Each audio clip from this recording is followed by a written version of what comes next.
In our tradition, which is the tradition of the Gaudiya Vaishnava Sampradaya, today is a very holy and special day.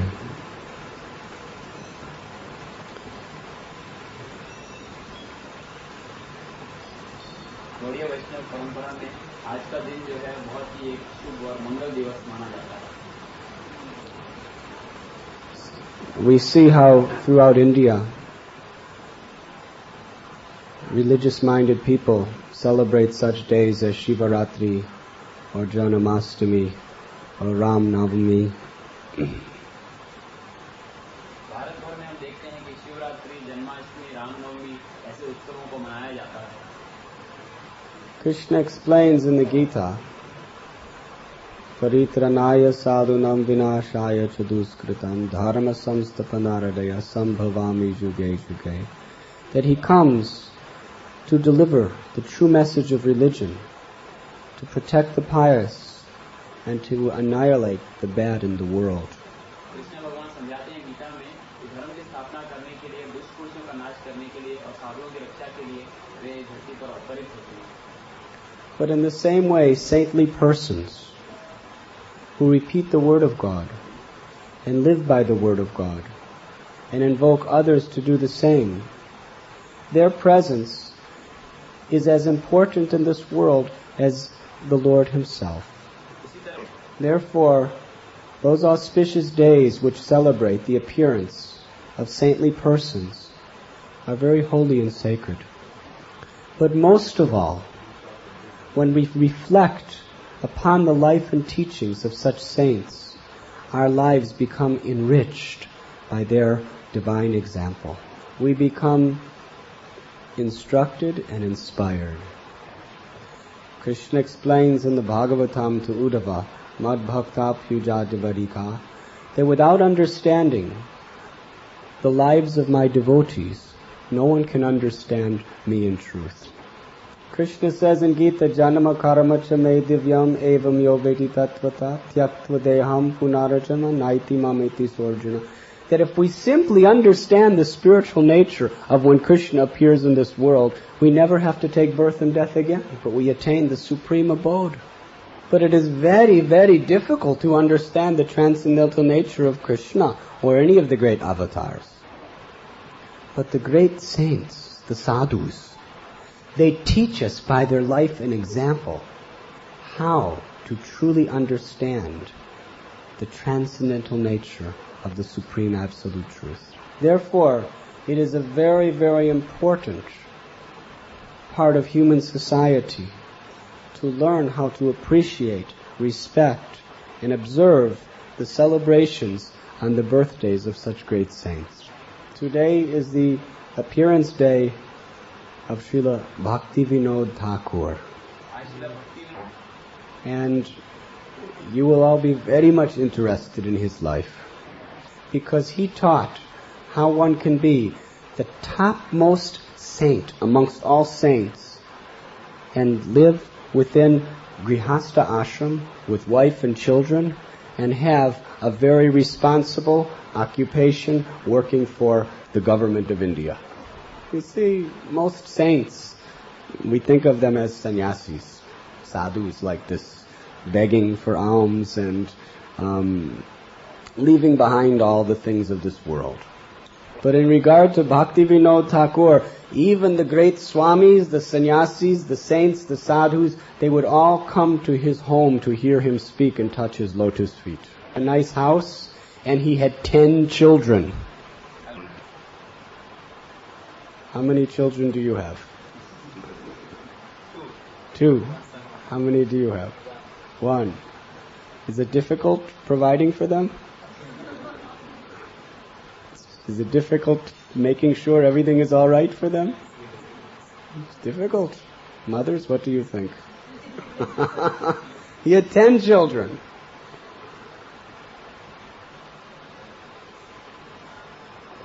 Let me tell you about this great saint. Would you like to hear?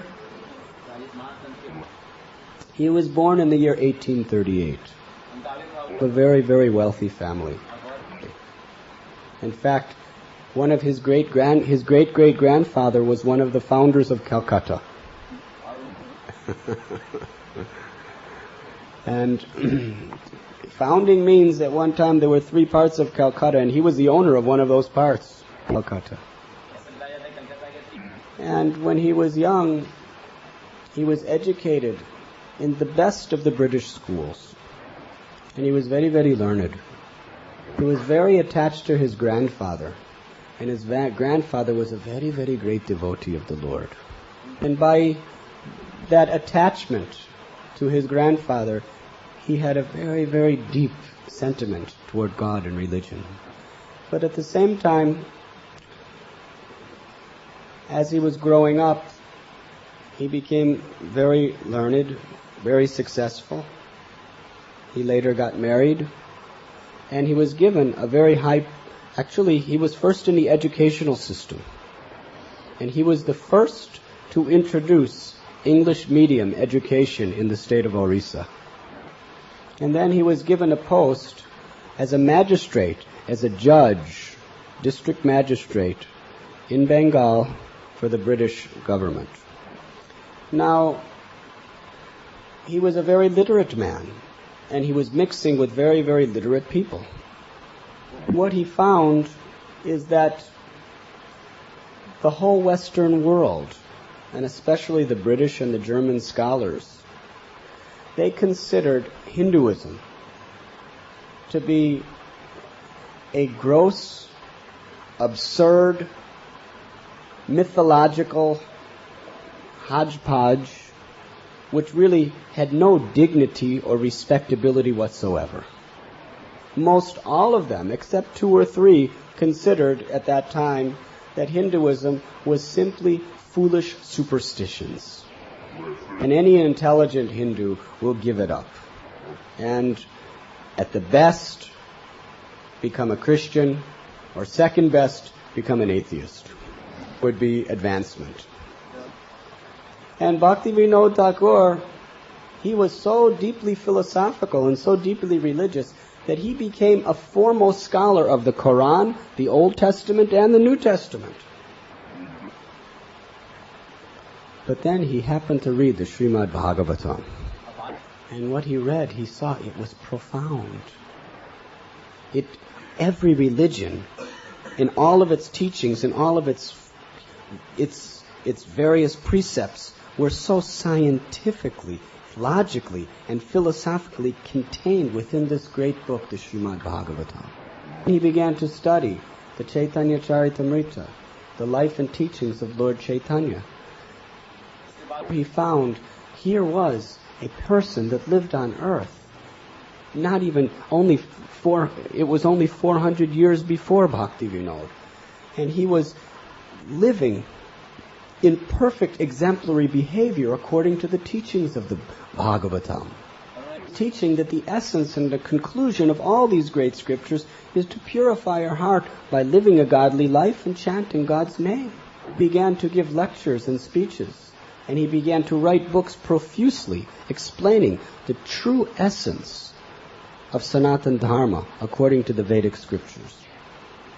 And in this way, the Indians who were being completely misled by Western propaganda could see the dignity and the treasure within their own tradition.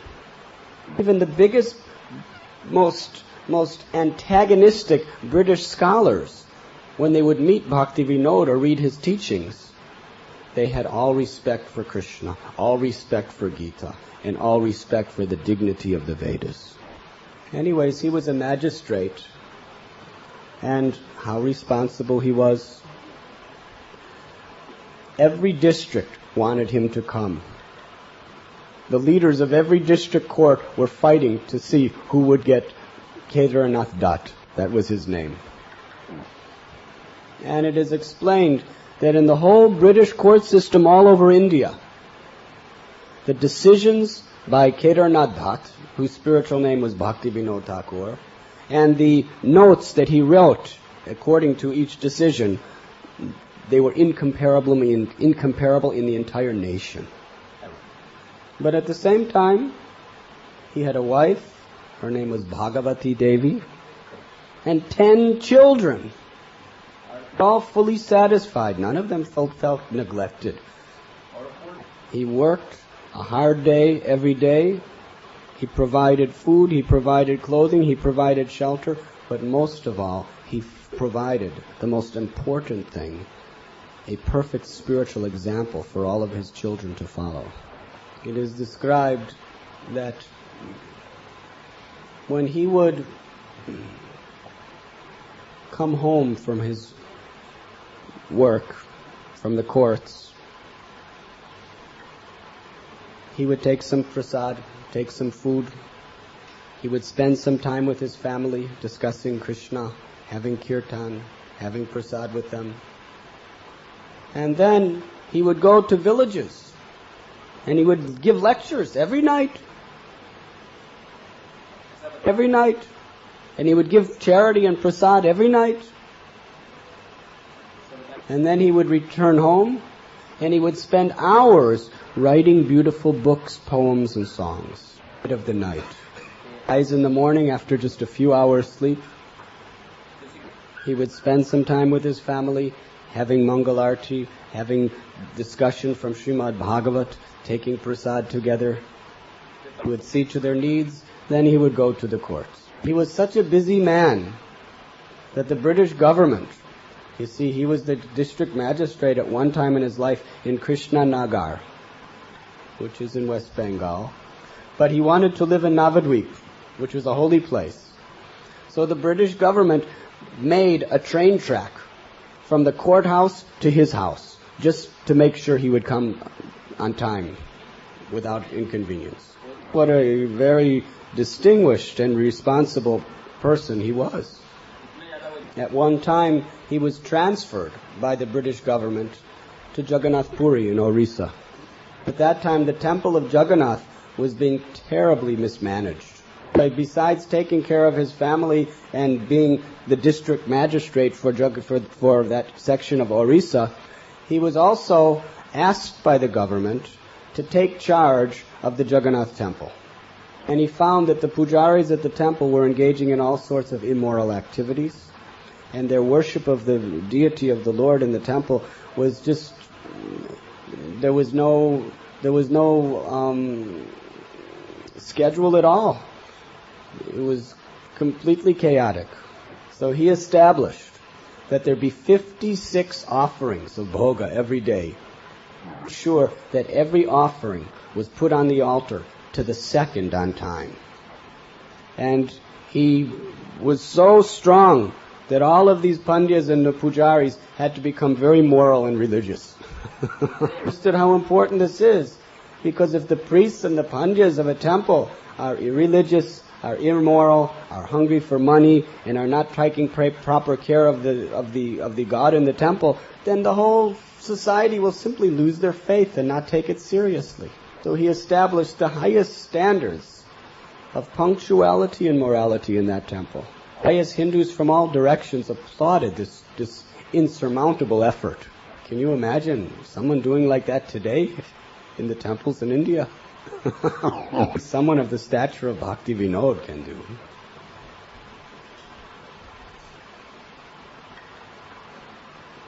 So in this way, Bhaktivinod Thakur,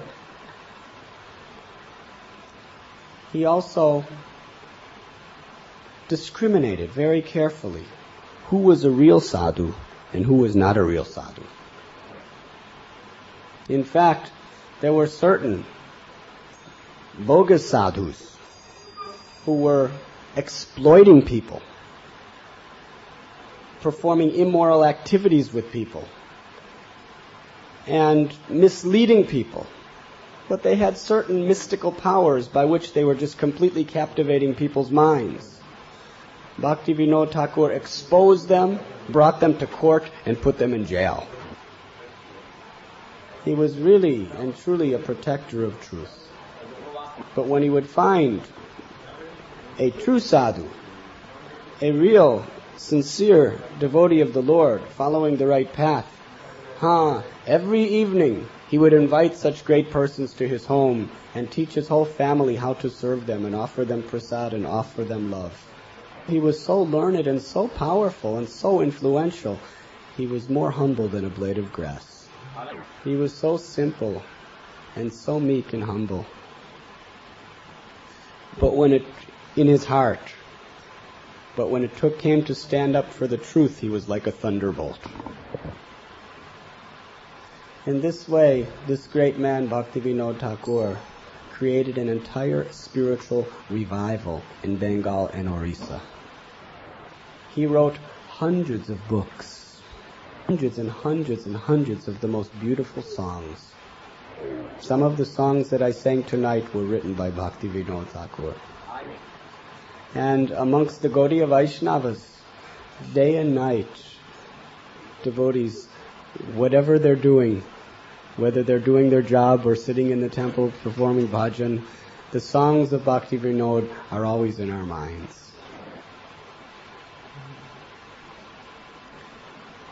Bhaktivinod Thakur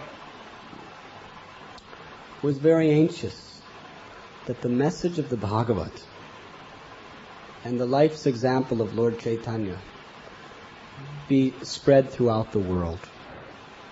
In fact, in 1896, he had just finished publishing a book called The Life and Precepts of Sri Chaitanya. This book was in the English language. Most of his books were in Bengali or Sanskrit, in English. So he took this book and he sent it to universities and libraries all over the world. And it was applauded by scholars throughout the world. The fact is, this was the first time in history that the teachings of Lord Chaitanya were sent outside of India. Now, when Bhaktivinod was younger in his grihastha life, he was praying to Lord Krishna that this mission of Sanatana Dharma is so important for the world to understand. And I am such a small man. I can only do so little. I pray, send one of your personal servants from the spiritual world to help me. This was at the time he was living in Jagannath Puri. And a son was born. And it is described when the son was only 2 months old, the Rath Yatra was taking place in Puri. Bhaktivinod's house was right on the main road where the Rath Yatra takes place, where Jagannath is pulled on the Rath cart from the Jagannath Mandir to the Gambhira Mandir. Came just in front of the house of Bhaktivinod, the cart stopped. So Bhagavati Devi, the wife of Bhaktivinod, decided this is an opportunity to give my little born baby the darshan of Lord Jagannath. So because she was the wife of the superintendent of the temple, they let her climb up the cart with the child. And although he was just a little infant child, hardly a month or two old, when she brought the child close to the feet of Jagannath, immediately this little baby just reached out, touched Jagannath's feet, and put the dust on his head. Right as he did that, a garland fell off Jagannath and went right around the child. When Bhaktivinod had heard of this, he was thinking that my prayers have been fulfilled. Now this son, who was named Bimala Prasad, later became Bhakti Siddhanta Saraswati Thakur. Became a great, great sannyasi. You see, when you have 10 children, you don't mind if one takes sannyas. Of his 10 children, many of them took sannyas. He was very happy. But anyways, Bhaktivinod Thakur, such a life and such an example he lived.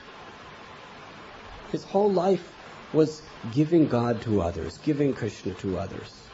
One person in his family was successful, highly educated, and respected by the whole society as being great saints. Bhaktivinod Thakur,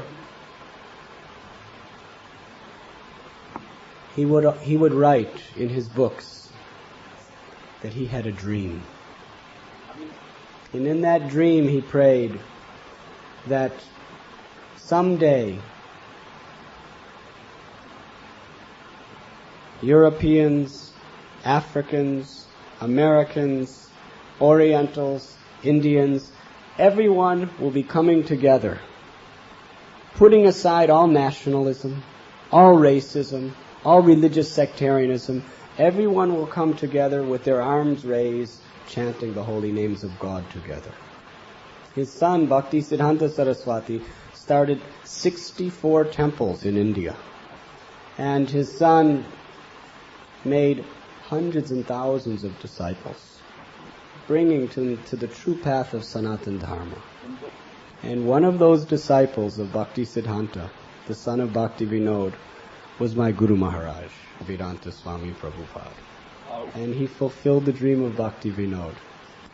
At the age of 70, he was also a responsible grihasta. When he was only 22 and he had his first child, Bhaktisiddhanta said, "You are educated, you should spread the teachings of Lord Chaitanya all over the world." Prabhupada's children grew up, and after everything was all right, he moved to Vrindavan and he prepared for his journey. When he was 70 years old, he had no money, he didn't know anyone.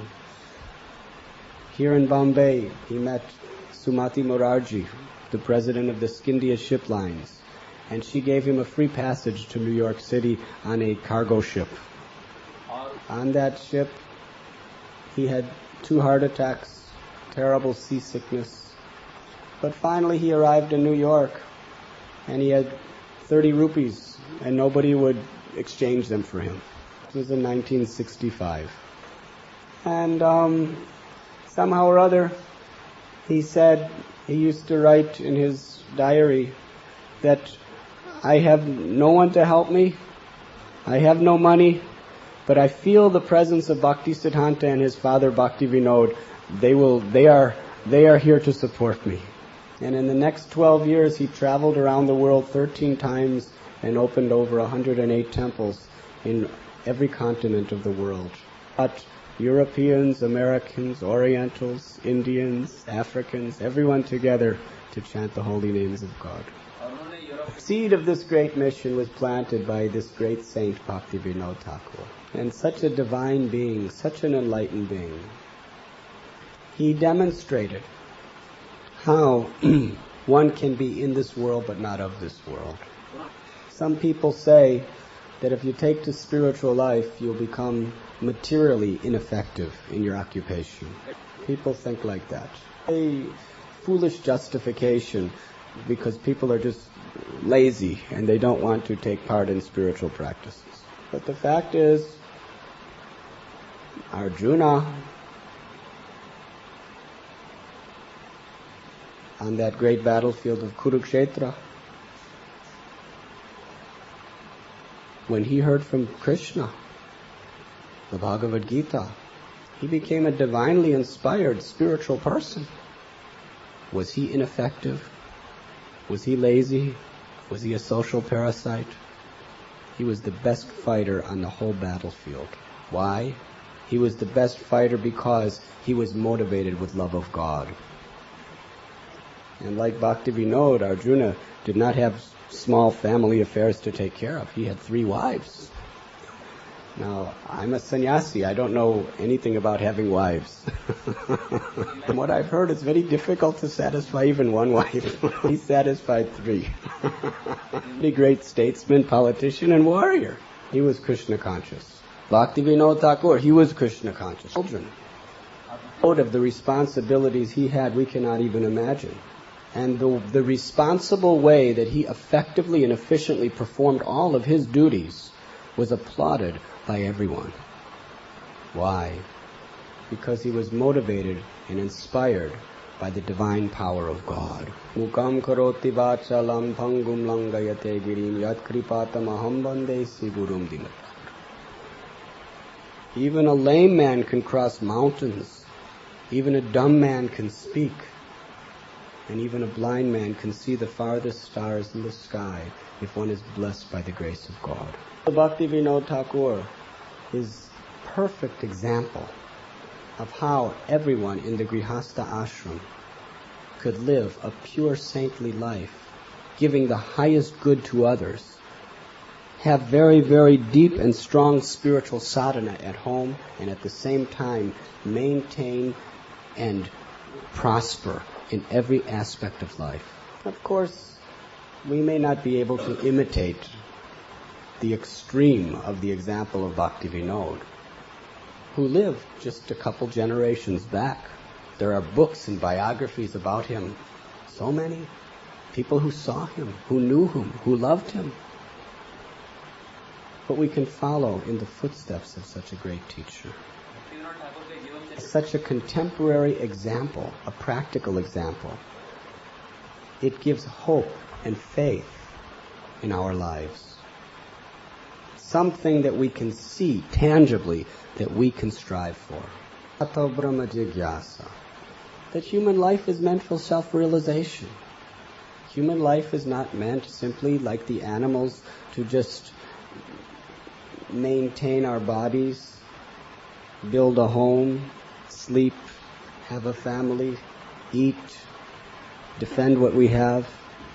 Human civilization without a real strong root in our God consciousness is simply animal life. There can be no real satisfaction or fulfillment without the substance of spirituality within our life. People decorate themselves with all nice degrees and all nice jewelry and all nice wealth and beautiful houses and prestige and all of these things, but inside they are like an empty shell. We are lonely. We have to try to forget our loneliness by going to cinemas, by listening to all different musics, by watching the televisions, by taking intoxications. People are doing all crazy things just to forget the loneliness within their own hearts. The soul is longing for God's love. The soul in every living being. Every being in this world is longing for love, relationships. But no loving relationship can perfectly satisfy the soul unless it is in union with God. When we establish that Krishna consciousness, God consciousness within us, then all of our relationships become real. Relationships with our friends, with our wives, with our family members, with the whole society. It becomes real relationships based on truth, not based on an illusion. So real spiritual life is practical and dynamic. And on this very holy day of the birthday of Bhaktivinod Thakur, we could meditate, contemplate on his example of how a pure, true spiritual life is really something very practical, very dynamic, and very exciting. And most of all, supremely fulfilling and joyful.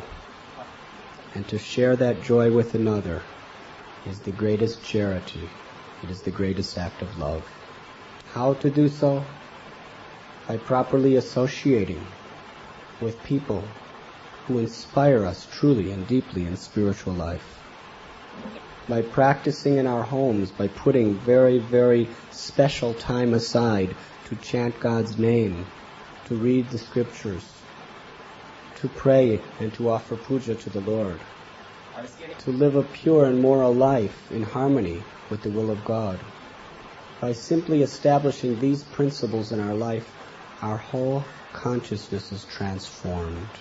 When this world becomes only an extension of that love, devotion, and worship of the Lord of our heart.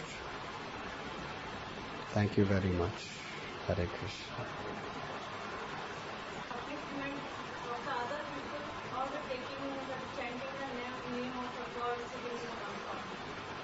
क्या ज़्यादा महत्वपूर्ण है कि लोगों अपने दूसरे के लिए कार्य करना या भगवान का नाम एक कोने में बैठ करना? That is selfishness. We are doing for ourselves. And doing for the other, that is more important.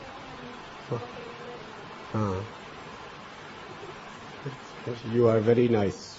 It is a nice question. Nice questions come from nice people. But if you have nothing to give, what can you give?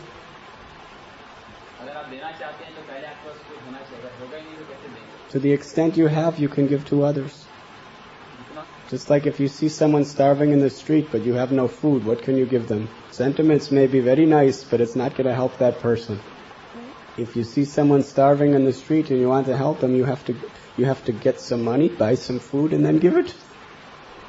So what is the greatest charity to others? If you feed a hungry man, that's nice, it's very good, but tomorrow he will be hungry again. If you give a man or a woman knowledge and realization of God, that person's heart will never hunger again. That person will experience a joy beyond birth and beyond death, joy of the eternal soul, joy of loving God. You cannot give that love of God until you have love of God. You cannot be compassionate until you become compassionate. You cannot give love until you have love. So we must do both. Just like Arjuna, he went out and fought. He did his duty, which was he was fighting for the morality of the world. Before he went out and fought, first he sat with Krishna and listened. So we must sit by ourselves and chant the holy names. We must come to the place where the sadhus are speaking the truth and hear from them submissively. For our prayers and do our puja with great sincerity, not ritualistically, but understanding what we are doing and why. Through this process we develop purification and love. But we shouldn't stay home all day and do these things. We should have a time where we feed ourselves, we nourish ourselves, and have spiritual strength. And with the spiritual strength that we derive by our sadhana, we go out into the world and we distribute that great wealth to others. Is that good? Haribol. Any other questions? Like in all the scriptures, everywhere it is written, for any puja or any work that we undertake, we have to do Ganesh puja. So why is it so we have to do Ganesh puja, and why is it given in all the Vedics, all the scriptures? Why not we take Lord's name and we take... Have you read all the scriptures?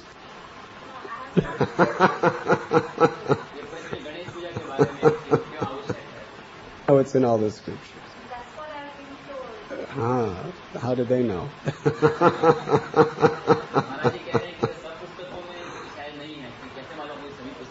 It is not in all the scriptures. Different scriptures for people with different inclinations. And there are different scriptures for people of different levels of consciousness.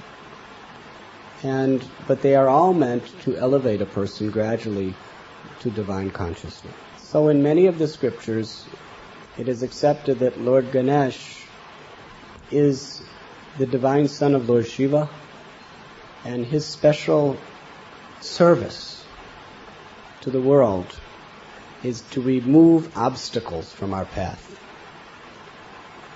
And therefore many people, they pray to Lord Ganesh before beginning their spiritual practice to remove obstacles in the path of their puja or in the path of their sadhana. And this is good. But it is not necessarily required. As it is said in the Bhagavatam, Devar Shibutapta Nirnam Pitranam Nakinkaranayam Nanicha Rajan Sarvatmanaya Sharanam Sharanyam Gato Mukandam Parititya Karatam. Which means that Krishna, the Supreme Godhead, or Vishnu, is the source of all of these devatas or demigods. And all the powers that are given to the demigods are ultimately coming from the Supreme God. Just like the root of a tree. The Supreme God, Narayan or Krishna, is like the root of the tree. Various demigods or gods like Ganesh, Surya, Vayu, they are like the branches of that tree. If you water the root of the tree, automatically every branch is satisfied. Similarly, if you sincerely and properly chant the holy name of Krishna, there is no need for any of these other rituals to be performed. This is also said in the scripture.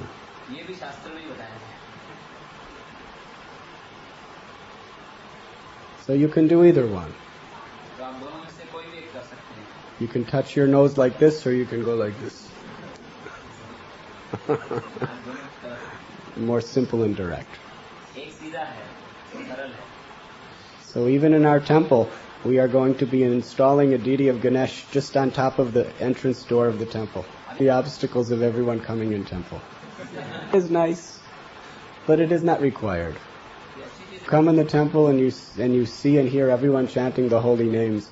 That is perfect and sufficient and complete in and of itself. Ganesh wants to come and join the kirtan. Ganesh, when he was having the race with Kartikeya, his brother, they were told to run around the universe. And very strong, and he rides on a very fast peacock. He's not very lean and thin. Fat. And he rides on a mouse. Not much chance for him winning. But he wrote the name Ram. He circumambulated the name of Ram. And Kartikeya, a few minutes later, he came back. Just see, I won the race. You didn't even start. And the judge said, no, Ganesh won. How could he have won? The whole universe is within the name of Ram. So Ganesh has that faith that all you need is the name of Ram. Everything is within the name of Ram, even him. So if Ganesh has that faith, his followers should also have that faith. This is the perspective of the Bhagavatam.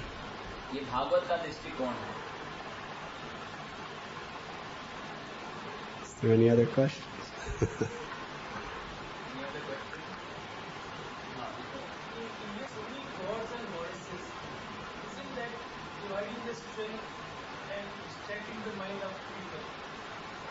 देवता कई देवता देवियां इसके बारे में प्रश्न है कि लोगों का मन इस तरह से नहीं लग पा रहा है इसलिए Krishna says in Gita, aham sarvasya prabhavo mat sarvam pravartate iti matva bhajante mam buddha bhava samandata. He explains that I am the source of all material and spiritual worlds. He also explains in the Gita that I am the source of all of these various gods, and all their power is coming from me. You see, if we understand properly, then there is no confusion, there is no diversion. But if we do not understand properly, there's very much confusion. The fact is that the Vedas do not teach polytheism, they teach monotheism, that there's one God. But that one God has the power to expand himself in various ways. And the demigods, there are 36 million demigods. All of them, they are not God, they are Jivatma. Paramatma is the supreme God. Jivatma is a tiny part of that supreme God. The sun ray is compared to the sun. It is only a part of the sun. Bhagavan is the sun, and the Jivatma is one ray of sunlight. So the demigods, these various gods that are worshipped, are very empowered sun rays. It's like in the country of India. There is a prime minister. With the minister of finance, minister of agriculture, minister of defense, so many ministers. According to the scriptures, there is a universal government. He is in charge of rain. Ayu is in charge of wind. Agni is in charge of fire. Ganesh is in charge of removing obstacles. And Surya is in charge of the sun. Chandra is in charge of the moon. They are empowered beings. We can have that position by proper performance of karma in this world. A very powerful position. They are each taking care or in charge, responsible for various functions of this universe. Ultimately, there is a prime minister who they are all working under and getting their power of authority from. Matta parataram nanyat kinchirasti dhananjaya. Krishna says, I am that supreme truth, distributing the power to all living beings. Krishna, Ram, Narayan, Vishnu, they are all expansions of the one same supreme person. We understand in truth what the scriptures and the great saints have taught. There is no confusion or no diversion. Yes.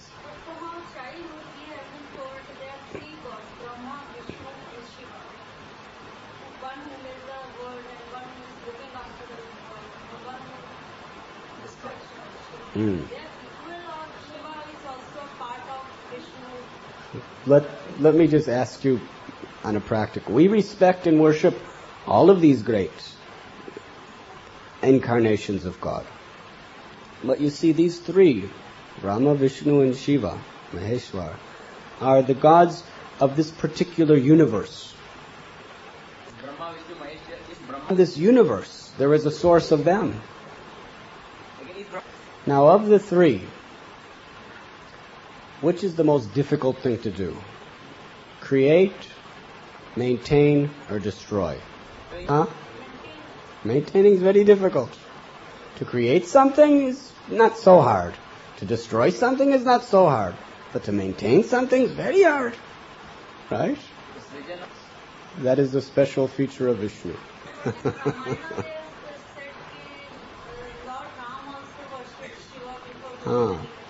Well, according to the Vaishnava Siddhanta, or the conclusion of Vaishnavas, Ram worshipped Shiva, but Shiva also worshipped Ram. Huh? Vaishnavanam yatha Shambhu. Shiva is actually an expansion of Vishnu. They are actually one and the same. But in the form of Shiva, Shiva takes position of being the greatest servant of Vishnu. Vaishnavanam yatha Shambhu. They're Vaishnavas. In our sampradaya, we consider that the greatest, supremost of all devotees is Shiva. And just as the devotee worships the Lord out of love worships his devotee. It's like in Srimad Bhagavatam we read about when Sudama Vipra came to Dwarka. You know the story? Put him on his throne and washed his feet and fanned him and worshipped him and served him. To be subordinate to the love of his devotee. Therefore it is said in the Bhagavatam that one who worships Krishna without worshipping and offering respect to Shiva cannot worship Krishna properly. So according to the scripture, this is how it is explained. If you want to, we're talking about Ramayana. Ravana was a devotee of Shiva, right? He was a devotee of Shiva. And Ram killed him, right? So because Ram killed a devotee of his of his very dear servant, he wanted to please him.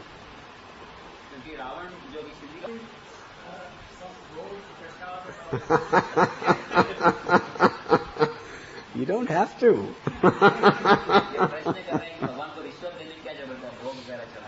But, most people, this is what they do. They want to bribe the god. That is not the real spirit. The real spirit is to offer our love and our gratitude to the God. It's a reciprocation of love. After all, can we breathe if God does not give us air? In our factories, can we produce air? God. We cannot live for even a moment without these gifts of God. And the sunlight, have we created the sun? What gives us light, what gives us heat?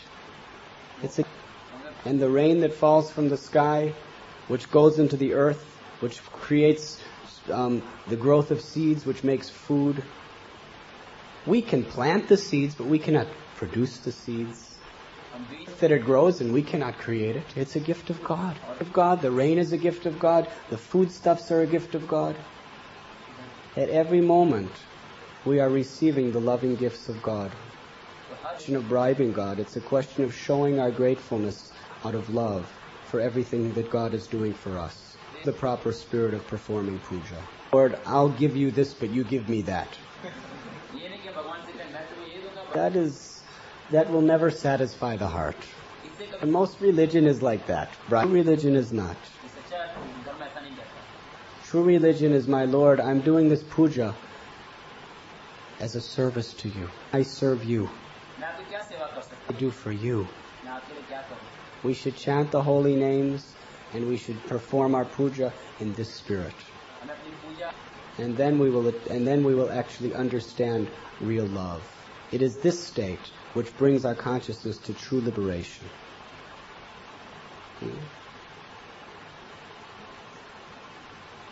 Example is, if you approach a rich man, you shouldn't ask him for something small. You should ask him for something big. To Mr. Birla and say, can you give me 5 rupees? Build me a factory, right? Or can you build a temple? Birla is only a little insect compared to Krishna.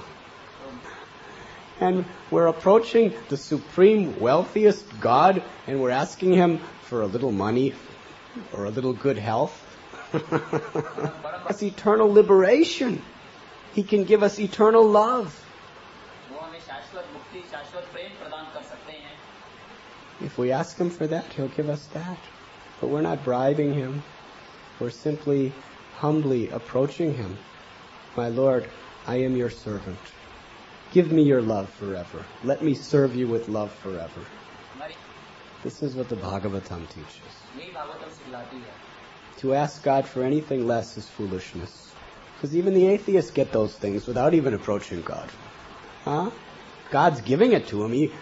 God's giving everything. He's giving even to atheists if they don't even ask Him. It is meant to ask God, how can I serve you? How can I love you? Liberate me from all of my rebellion against you, and let me be your humble servant in surrender and love forever. Sarvadharman purityajya mamekam sharanam vraja. Aham tvam sarva papebhyo mamekam sharanam vraja. Aham tvam sarva papebhyo mokshayishyamam. Krishna says, abandon all these varieties of religion and just surrender to me with love. That is real puja. Huh?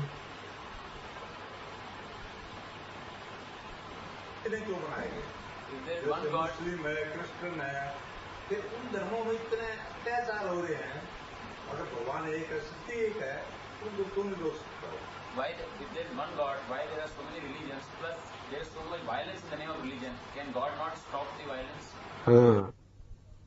The Sikhs are fighting the Hindus, the Muslims are fighting the Hindus, the Buddhists are fighting the Hindus, the Muslims are fighting the Muslims are fighting the Christians, the Muslims are fighting the Jews are fighting the Christians. Everyone is fighting.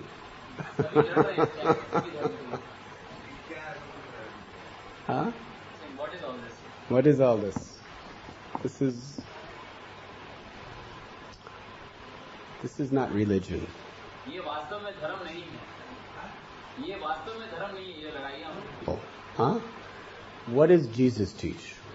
जैसे ईसाई लोग लड़ाई करते हैं. Jesus says in the Bible that the first and great commandment is to love God with all your heart, all your mind, all your soul, and to love your neighbor as yourself. And He taught that every creature on earth is your neighbor. So why the Christians are fighting? Because they don't know anything about loving God, nor do they know anything about loving their neighbor. Those that do, the true Christians, they are not fighting. They see the same God in all religion. And the true Muslim who understands the essence of the teachings of the Quran will see that their Lord Allah is infinite. He has many names, many forms, in many ways, and loves God in every living being. Practitioner of Sanatan Dharma, which is the religion of this Vedas, understands Sarvadharman Parityasya. Savai Pongshang Paro Dharmo Yato Bhakti Radhokshajaya Hoitakya Pratihata Jajatma Suprasidati. That the supreme occupation, the supreme religion, is unmotivated, uninterrupted, loving service to the Lord. So there is one God for all religions. Just like every morning the sun rises. There's one sun for this whole planet Earth. Huh? In Spain they call it Sol. In America we call it the sun. In different places, according to the language of the place when it rises, it's called by different names. Every religion claims that God is the creator, the maintainer, and the destroyer of everything that exists. Religion claims Janmadhyasya Yataha, that God, the absolute truth, is from whom everything emanates.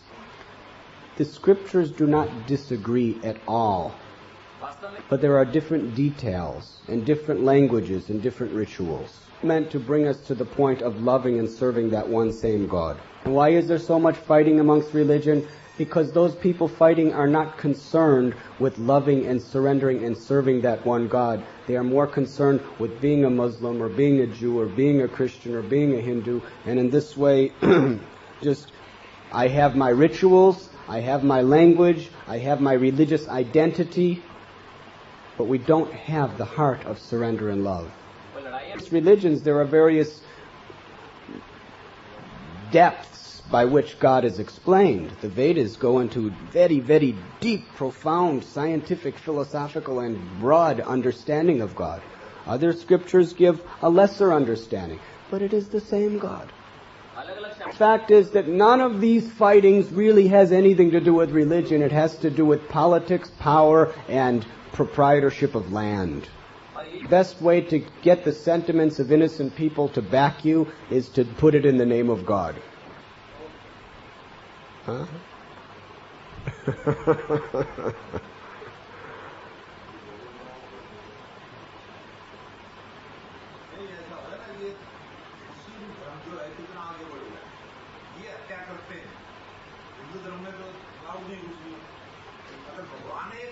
All over the world, more than 60% population.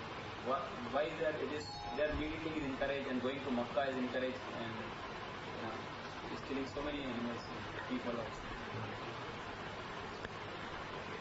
In the Quran, as in the Vedas, there is license for a lesser intelligent and a more sinful class of people to sacrifice animals and eat them.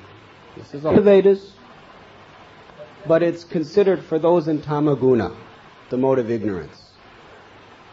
But by performing these sacrifices according to strict rituals, gradually we're supposed to come above tamaguna and not be so violent. This is in the Vedas. Therefore, practically most all the Vedas says that animal slaughter and cow slaughter is forbidden. But there are certain sections that say if you're addicted to it, do it in this way. Right? Where the Quran was originally spoken, it was in the deserts of Saudi Arabia. And if you read about the history, I have studied the history of the people before Muhammad appeared. They were the most absolutely degraded, sinful, atheistic, irreligious people practically in the history of mankind. And is truly the Word of God. It is meant to elevate those people. Ultimately, in the Quran, it explains that God is a person with a blackish complexion. So ultimately in the Quran it says that you should not kill any creature to eat. Most of the Quran advocates these things. The type of people it's trying to elevate. So therefore, why is it propagating? Because the people who are following the Islamic faith are following the sub-religious principles, the grossest instructions of the Quran, and most of them are not even following those. But I know many, many very, very sincere Christians and Muslims who are pure vegetarians from their own scripture, because they understand that when you come to the mode of goodness, this is what is there. In Calcutta, they're killing goats and buffaloes every day.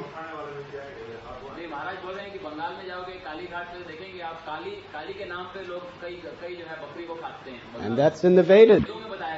But only a small class of people, because the Vedas are mostly directed toward very, very highly religious people.